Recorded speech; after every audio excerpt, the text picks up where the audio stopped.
The speech that I chose to analyze is by Susan Cain, American writer, titled The Power of Introverts. The purpose of Cain's speech is to educate the public about the contributions that introverts bring to society. Throughout my paper, I noticed that I use first person tense and the same words a lot.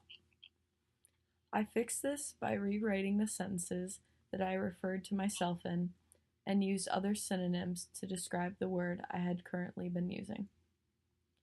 I also noticed that I had a lot of run on sentences that could have been broken apart into different thoughts, and corrected this by transitioning into this next idea and going into more detail.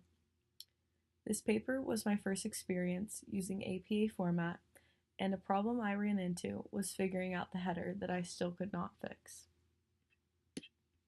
The first strategy I used to revise my paper was having a friend read it, and after this, I found a few confusing and poorly worded sentences.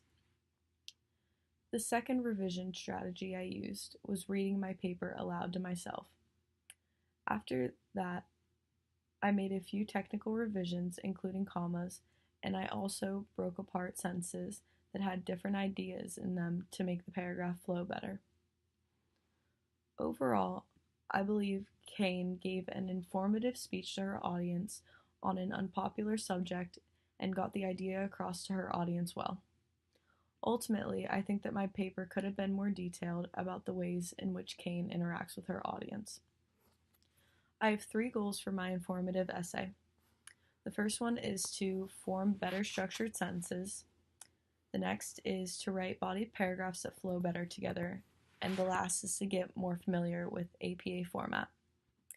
Typically, when I write papers, I revise it, and I usually skim over it once before submitting it to catch any major errors.